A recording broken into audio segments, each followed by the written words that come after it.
Welcome to episode 6 of Access Tech Corner. We got Matt in his checkered shirt, glasses, standard beard, black shirt, and jeans, and good old me. And in today's episode, as promised, we're going to be talking about product recommendations. Me and Matt are going to go through every category right now and give you our opinion on what we think about these things. Exactly. So Matt, at the beginning of the adventure, we started with pretty much everything smart home, all the aspects of it. Along the way, we mentioned a bunch of products and a bunch of things that you can do. So we wanted to recommend a few things from our experience and from some, what our knowledge is of this. So to kick it off, thermostats. Thermostats, you go first, Matt. I'm gonna pick the Nest. For one, it's actually the product that we use here at the Access office. So I've actually used it and I've actually liked it. I like the app, it works quite well. I'm not crazy into learning about programming, but I really like how it kind of learns and it really adapts. It shows you what you're saving. So I'm a big fan of that. I'm also a bit more of a googly guy, so I'm a big fan of the Nest. I'm going to go directly against Matt on this one, guys. Okay, so yeah, we have a Nest and all that. It's nice. Here's the thing. If you're going to buy one unit, I would go with Ecobee. And the reason I would go with Ecobee is because it's better at optimizing the temperatures in your house. For example, your living room is different temperature than your bedroom, which is different temperature than your basement, for example, in a house. All right, so it's better at integrating all of those together and optimizing for that. Nest is not as good as that. However, I will make an exception. If you do travel a lot, the Nest has a built-in feature where it has a energy saver if you're leaving the house for a really long time. So you don't have to worry about it. The Ecobee doesn't have that feature, so you might have to play around with the programming with that a little bit. So buy one unit if you're home a lot. Ecobee, travel a ton, Nest. Yeah, that makes sense. And Ecobee, that's also like an adorable name actually too. So I'm a big fan of that. Okay. There you have it. Next category, let's do lights. For me, my favorite actually is not a light per se. It's actually a light. It's like a retrofit light controller. It's called the SwitchMate. You may have heard about it before. It's a Kickstarter project, and here at Access, we love those kind of retrofit products. So stuff that you, instead of having to replace things, you add something on top, and you can completely change the functionality of it. So SwitchMate is perfect for that. It's a replacement switch, and you actually put it on top of your switch, and from there you can control it with your phone, and you can work to get those energy savings that you like. It doesn't have you can't switch your lights to LED and all that crazy stuff, but as far as just having control over your lights and making it more energy efficient, I think that's definitely my favorite. I like the crazy stuff, so I'm going to go against Matt once again. I would go with the Philips Hue wireless dimming kit. The only reason is with the lights, I want it to be very easy to integrate. There might be a lot of them, so I don't want this to be an issue with the rest of my smart home. And because of that reason, the Philips Hue, they don't need a hub to integrate, so they're actually really easily integratable, and I know I'm not going to have issues there. They're really easy to set up, simple to set up, and that's just something I would want with my lights. I don't want I don't want my lights to be complicated. Okay, if it's something else that's a little more that I use all the time or that I have to be hands-on with, maybe, but the lights, I just want it to be a smooth line process. Yep, and they do have. You can change the colors of them. That's kind of cool. Could be nice, You're taking a bath. It's purple or blue. There you go. If you're watching a See, I didn't even think about that, but that's correct. Yeah, there you go. Okay, well, you know what? That leads me into, and then let's go. Okay, what about cameras? Cameras.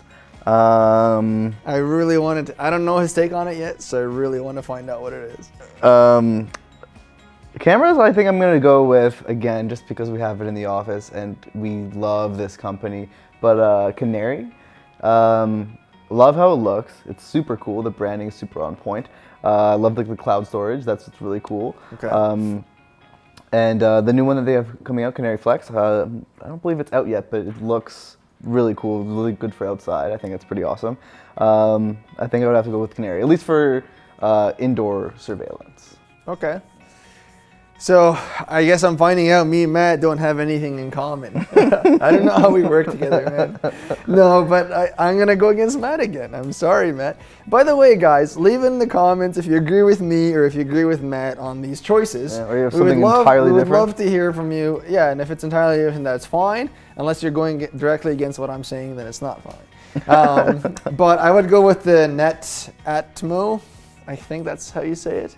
Doesn't have the greatest run-on name, but the thing with that camera, what I love about that camera is, so the camera should be all about protection, right? Yeah. Branding is on point and nice and sleek and all that. That's nice, but if it's a camera, it has to be private. It has to be about privacy, and it actually has facial recognition. So with facial recognition, you can tag all your family members by giving it. When they're on that camera, you can tag them so it knows who that person is.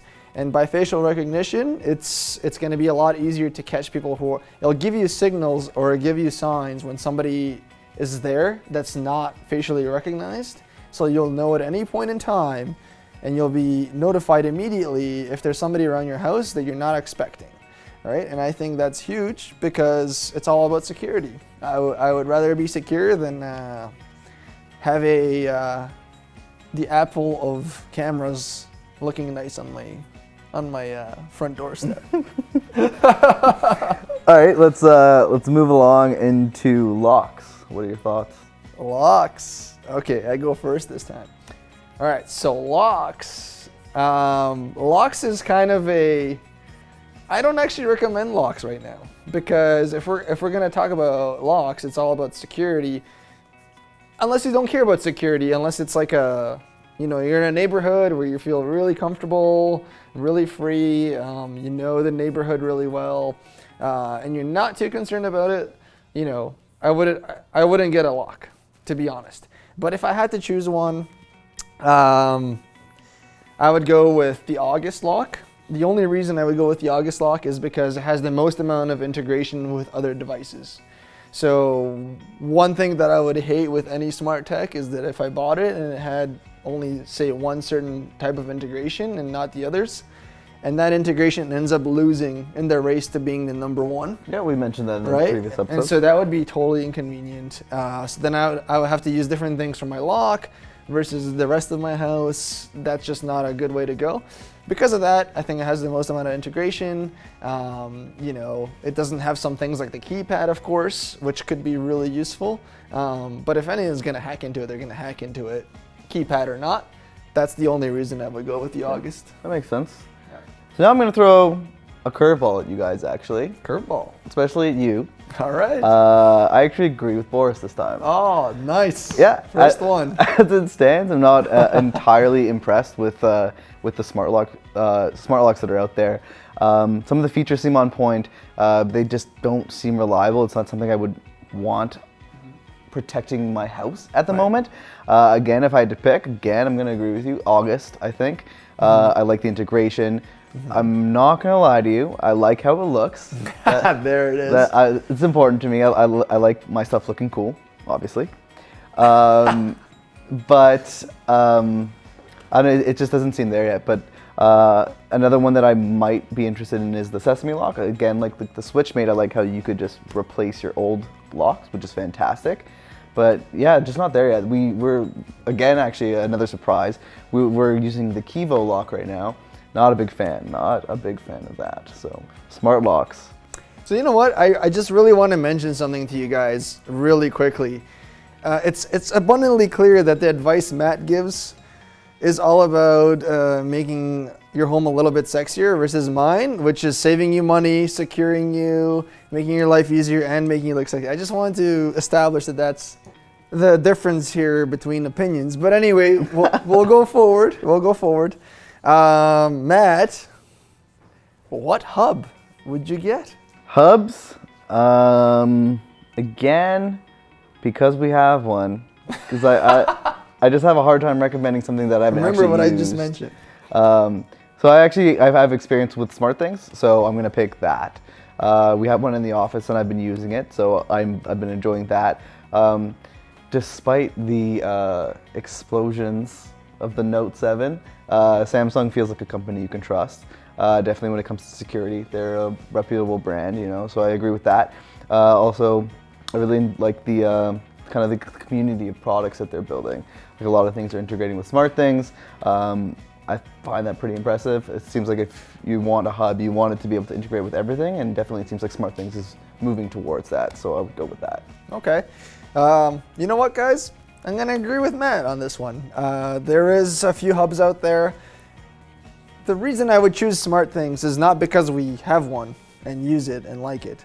The reason I would choose SmartThings is because it seems to be the front runner, and it has a big enough market share where it's been proven to work and work really well versus some other hubs that don't have a very big market share, smaller market share, that are not gaining a lot of popularity. So obviously SmartThings is doing a good job of A, having a good product, B, integrating properly, C, building products around their integration to help you build out your smart homes, and then D, building up their market share with lots of reviews that are positive.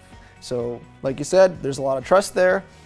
They're doing all the right things, and they're obviously in a good position to be the number one if they keep going. Yep, and they're moving like positively from V1 to V2. Yep. Definitely, like they're picking up on mistakes. Absolutely. Yeah, so like I think that's pretty awesome. Right. And then last one we got is voice control. So for voice control, I was torn between Echo and Google Home. I don't have any experience with either, so I am speculating, but I would have to go for Google Home. One, googly guy, I said that at the beginning, so I trust that company and I trust their products. That's one thing. For two, again, it looks cool. I like how it looks. And the fact that you could change out those, the fabric plates, I think that's interesting. Because especially something like that, it's very visible in your home, it's gotta look good. And I think the third thing that is really attractive, I've used the OK Google, and that works really well. It definitely works really well, and like you can almost like talk to it conversationally, as opposed to from the Echo, which I know you have to do very rigid voice control, and you need to speak quite clearly. Like Google's developed their voice control over time, so it can pick up on slurring, it can pick up on accents, but I do believe it can, currently at this state, it can do a little bit less, but that's something that they'll develop. Google Home for me. All right, so Matt with the superficial again, and me, I'm gonna come up with the practical once again, which doesn't have to do with looks.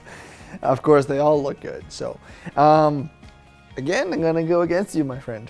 Go for it. Excuse me. I'm gonna go with, actually, I'm not gonna go with a strong first choice. I'm gonna say Echo because it's got a lot of traction and a lot of good feedback. So obviously they're doing a great job with it. However, I'm gonna be very cautious in that pick and say I might retract it because I'm very, very interested in what Apple's gonna come out with, and I think they're gonna come out with something. It's gonna be super good. And I think Apple and Google are gonna fight down the road on that spot with the Echo having to catch up to them. Yeah, well, the Echo has the head start, but you know, Google and Apple are always the. Which is my prediction is very bold. It's the next battleground. But for sure. I think that might happen. Yeah. So that wraps it up. I guess the whole series actually now. So the Home Tech Smart Series is being wrapped up. However, I want to mention one thing. If we missed something that you guys wanted us to discuss or give a recommendation on, let us know in the comments. We're obviously going to be continuing Axis Tech Corner episodes. This was just all about smart home tech. We're going to be expanding those horizons a little bit, giving you the education you want. So absolutely make sure you subscribe down below. And where else should they look, Matt? Give Facebook a try, actually. We have the links in the bottom. We're killing on Instagram. You gotta check that out. And then Twitter too. Awesome. All right, guys. See you next week. And Matt and Boris out.